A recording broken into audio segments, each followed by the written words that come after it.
This is what you want, folks. Look at that. Boom! And the sump is here. What's up, YouTube? Mike from Mass here, Mass Aquariums. We got Greg Jones, my brother from another Be a Better Aquarius mother. And we got the sump, one of two coming in, which is awesome. This sump is from Custom Aquariums, and we're going to put this baby in there.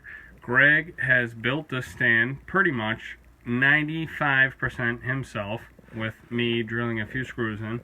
We got this gorgeous cube tank. It's going to be so awesome. And what I'd like to do is have Greg explain how we're going to plumb this, because honestly I have no idea how to plumb a sump, but Greg has my back and he's going to do it. So take it away, Greg. Sure. So luckily this SC Aquarium came with a overflow already installed. So we've got an overflow box in the back. It's actually pretty big, and it has 3 holes drilled in the bottom of the tank.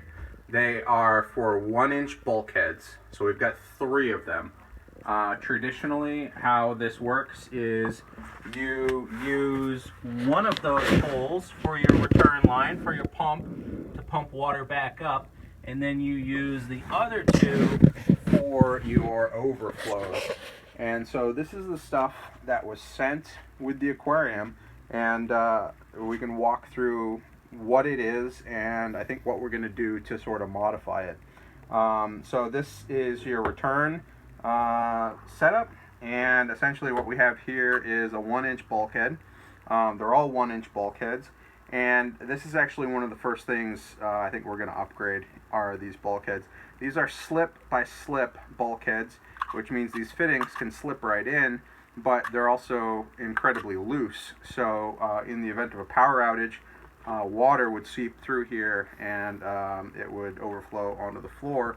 The only way to fix that would be, of course, to weld that in with PVC weld, but at that point it's unchangeable. You can't change it. It's a lot more difficult to break down if you're ever going to do that. So what we're going to do is get some threaded by threaded 1-inch bulkheads and swap these out so that we have those.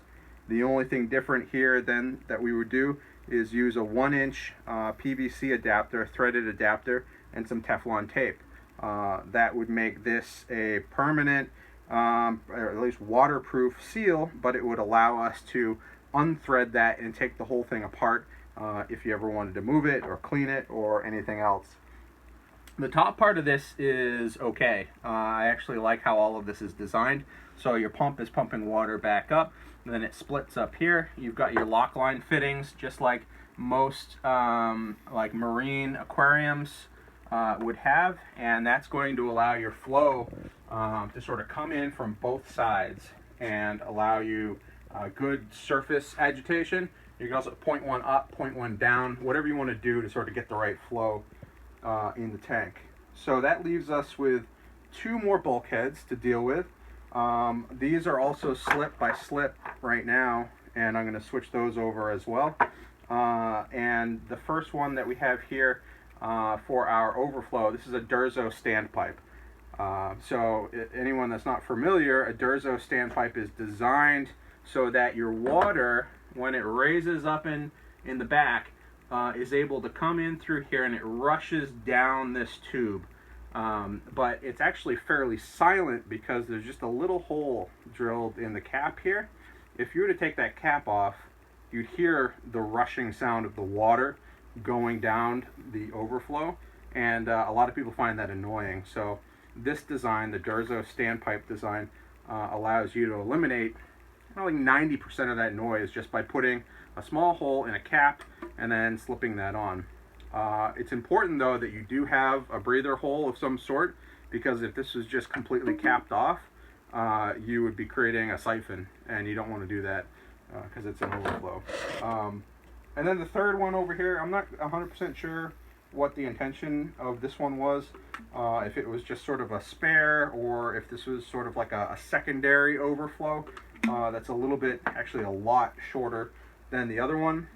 This does have a cap on it. I think what we're going to do is just toss this, and again we'll do a thread by thread for our bulkhead, and I think what we're going to do is make a second standpipe similar to this one. Maybe, we may do a Durzo, we may just do a regular standpipe. I guess we'll have to see how loud it is, and we'll either position it at the same height, slightly lower, or slightly higher, just depending on how the flow works out and what you want to accomplish with the back of the tank. And that is how you have it, folks. Completely explained, complained. Huckleberry's tired. Greg, as always, explained, always 100%. So this is what you're going to have. Basically, this tank is going to be Greg Jones's tank. He, besides getting the tank, he has built a stand. He's going to plumb it, and, oh well, I'm going to scape it. But we're going to put fish in it, and this is going to be a My Aquarium Box cube, 135-gallon tank. Mike from Mass. Greg, say goodbye. What's up? Goodbye. It's all right. This is Mike from Mass Aquariums. We're still working on this tank, and one thing that I thought would be really important before we get water in this thing is to get a sheet of styrofoam down. Typically, when you have a tank that is rimless, the weight is being carried by the bottom panel of the glass or acrylic, in this case glass, and when that happens, you need a piece of plywood down over the entire surface, which we did, to help distribute that and carry that weight all across the bottom. But also, as an added insurance policy, we've added a sheet of styrofoam as well, and that's just in case there's slight irregularities on the surface of the piece of plywood or the 2x6s underneath. Even if it's off by like a 1/16 of an inch or something like that, it could mean that one side is tipped up and the other side is tipped down. And if that happens, you've got a lot of pressure on one point and no pressure, or a lot less on another point, and that can cause the glass to stress and potentially crack.